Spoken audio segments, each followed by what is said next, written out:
Jurus ampuh mengatasi Capison Bromo seperti mata merah, mode on, tidak ada sinyal, dan lain sebagainya. Jadi di video kali ini akan kita bahas secara tuntas bagaimana sih mengatasi masalah-masalah itu dan bagaimana cara mengeceknya. Jadi ini banyak sekali kasus-kasus Capison Bromo yang sudah rusak seperti ini. Jadi kalau kita perhatikan di dalam ini hanya ada satu buat ataupun papan mesin.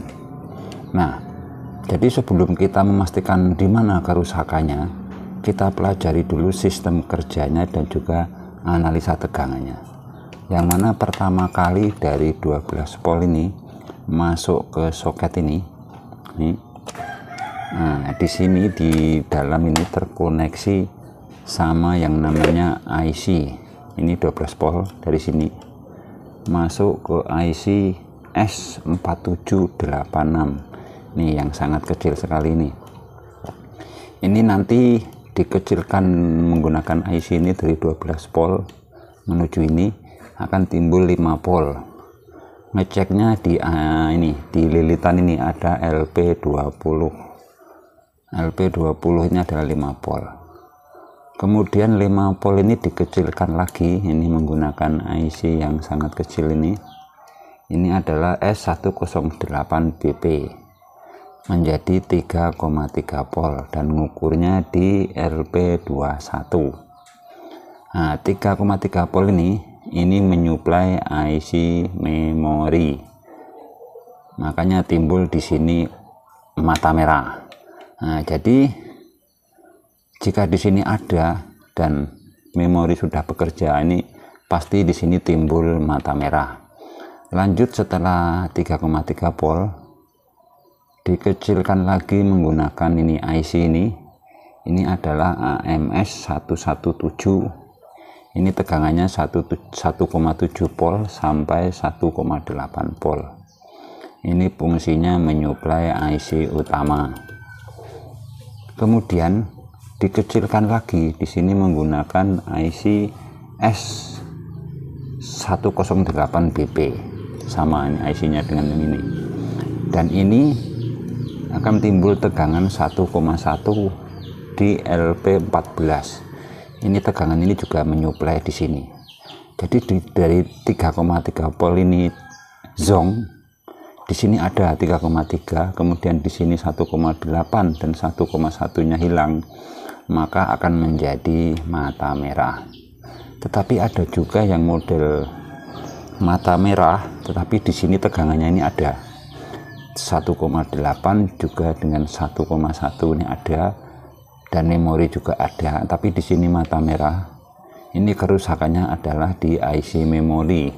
Ini bisa kita flash ulang ataupun diganti memori yang baru. Kemudian mode on.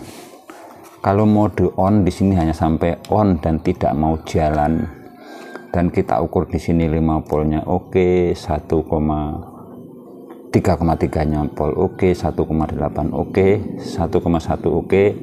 Nah, ini kerusakannya juga di IC memori.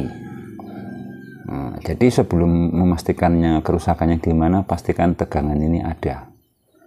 Kemudian trouble yang berikutnya adalah sinyal. Nih, daerah sini sinyalnya.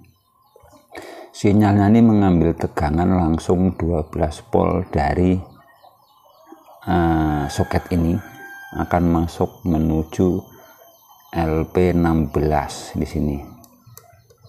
Nah, ini akan diolah menggunakan IC S8036. Ini adalah IC polaritas vertikal dan juga horizontal yang akan menyuplai tegangan ke soket antena.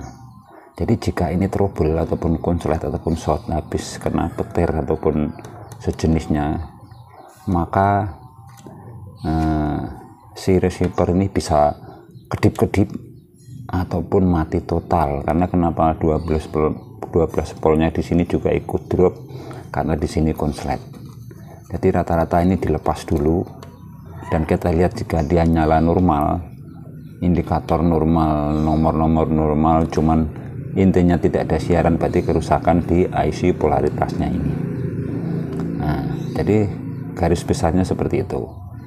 Jika masih ada kekurangan atau yang perlu ditanyakan trouble kalian, bisa komentar di video ini. Mari kita bahas sama-sama tentang penyakit Kapison Bromo yang tentunya sangat fenomenal, terutama di pulau-pulau ataupun lingkungan yang tidak terjangkau dengan sinyal TV digital. Semoga video ini bermanfaat. Terima kasih sudah menonton.